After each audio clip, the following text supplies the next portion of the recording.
name is Danielle with Cookies and Bacon, and today I'm going to be sharing with you 4 different crock-pot recipes. These are recipes that are just dump and go, so I hope you enjoyed this. If you do enjoy this, if you give me a thumbs up, that would be great. Grab your crock-pot and let's get started. Okay, for our pork chops, I'm going to put in a turkey gravy mix, and you can put in pork or chicken, turkey, whichever. I didn't have pork, so I just used some turkey, and I'm going to put in an onion soup mix along with cream of chicken soup, and then I'm going to stir that in with some chicken broth. I'm going to use about a cup, maybe closer to a cup and a half of chicken broth. And then I'm going to mix it up, and then I'm going to get my pork chops ready, and then I'm just going to put my pork chops in here and let it cook, and that's basically all that I have to do for this recipe. So here are my pork chops, and I'm just laying them out, and I'm going to put some seasonings on them. I'm going to put some garlic powder and some pepper on them, season them on both sides, and then I'm just going to throw them in the crock pot.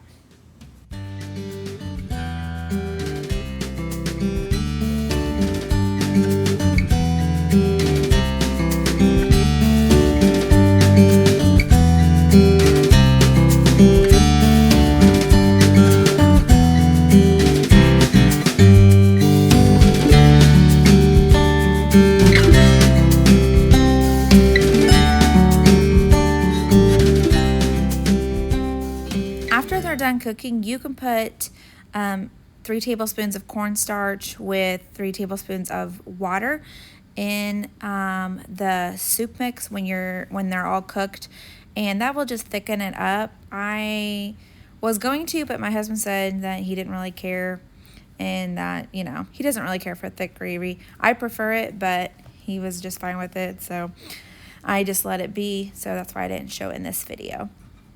But this is what it's going to look like when it's all done. You will cook this in the crock pot on low for 4 to 6 hours. And when it's done, this is what it will turn out to be. It was very tender, and my husband doesn't like pork chops, and he really did enjoy it. The first thing I'm going to do for this meal is I'm going to mix 2 cups of water with 2 teaspoons of this tomato with chicken bouillon. And I'm just going to stir it up. And if you're not cooking with these bouillon cubes and powder, they are really, really good. They add so much flavor. I really am enjoying them. And okay, so next I'm just going to put in my beef into the crock pot. I just ground up some beef, and I'm just going to put it in this crock pot with my chicken and tomato bouillon. And then I'm going to add in 1 can of diced tomatoes, and you can use crushed tomatoes, petite tomatoes, whichever kind of tomatoes that you want, and then a can of corn. And then I'm going to put in my taco seasoning, which is 3 tablespoons of taco seasoning. You can do, you know, however much you want to do, but that's what the recipe calls for. And then I added in 1 cup of salsa. Now, I made the mistake of putting in hot salsa. This came out to be very, very spicy. Even my husband said it was pretty spicy, and he loves spicy. So my kids had to drown this out in sour cream just to be able to tolerate the spiciness of it. But it really did turn out to be really, really good. The flavor was amazing on it. So after it is done cooking, I put it on low for about 5 hours, and now I'm just going to add in my shells, which is about 1 box, so about 12 to 16, I think I put in 12 ounces of shells on this one, and I let it cook for another 10 minutes on high.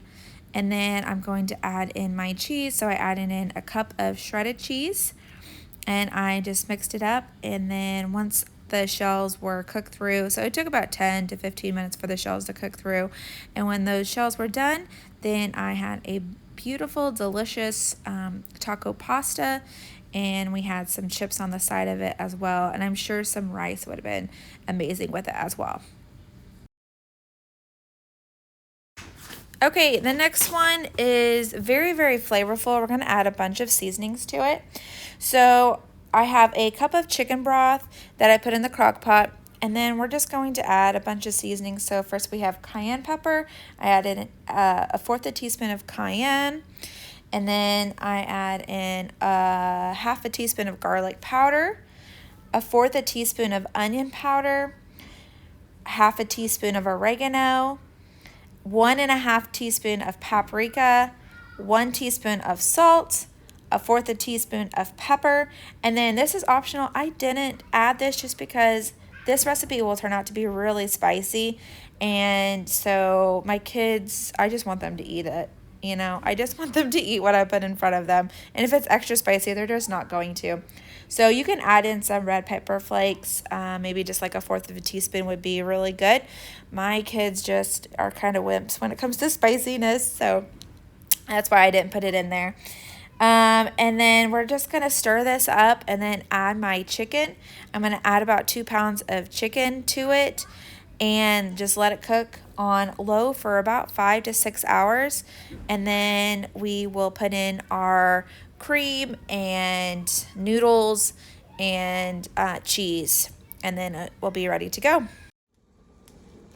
About 30 minutes before my crock pot is done cooking, I'm going to start my fettuccine and just going to cook it up. This meat masher is great for not only beef, but you can use it for sausage, for chicken. I really don't like to take my chicken out of the crock pot if I don't have to, so I like to use this instead, and it gets it really fine pieces.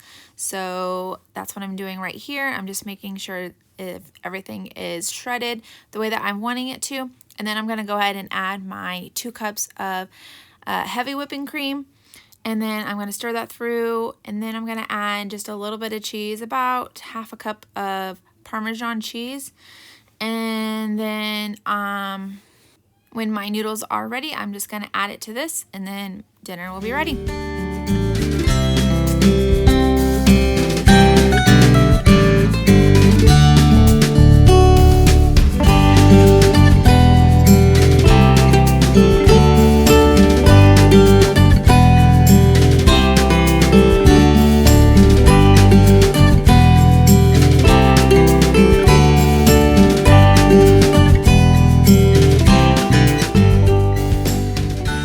Now that my noodles are done cooking, I'm just going to add it to the crock pot, and you really want to make sure that it's stirred really well because the chicken will kind of sink to the bottom. So you really want to make sure you stir it up real well, and you can add more Parmesan cheese. I think I added about half a cup of more Parmesan cheese, and then you can top this with, you know, parsley or any type of seasonings that you want. We served this with a side salad and some green beans, and everybody ate it. All the kids ate it, so it's a winner for us.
Here is the final product. It was very cheesy and flavorful and super easy to make.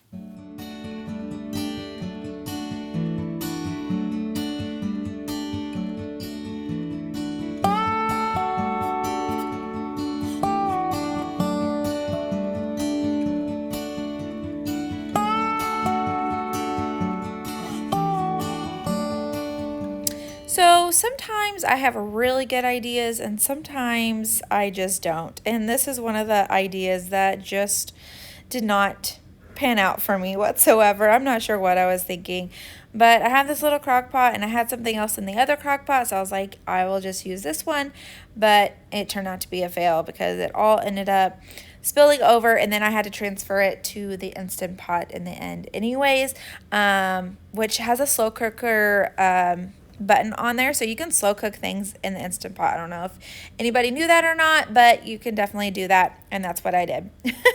So I'm making these chicken queso tacos, and I put in about 2 pounds of chicken with about 3 tablespoons of taco seasoning and 1 can of queso. And I wanted to put some beans and some chilies in there, and I didn't have room, so I tried cooking what I had put in there. I tried cooking the chicken, the taco seasoning, and the queso, and the diced tomatoes, the rotels in there, and it started bubbling over, so I transferred it to this Instant Pot, and then I added my can of beans in there, and then there's my chilies that I put in there. And I also put in a cup of chicken broth, which that one was like a tomato with chicken broth, which adds a lot of flavor. And then I let that slow cook for probably another 2 hours on low. And here I'm just taking out my chicken, and I'm just going to shred it up and put it back in my Instant Pot, and that's basically it. It just slow cooks, and then I can just put it on whatever. If I want taco shells or soft tortillas, we serve this with some sour cream and some tortilla chips, and it would have been probably pretty good with some rice, maybe some beans of some sort. But this was our dinner, and this is what it looked like. It was good, even though it was a complete fail.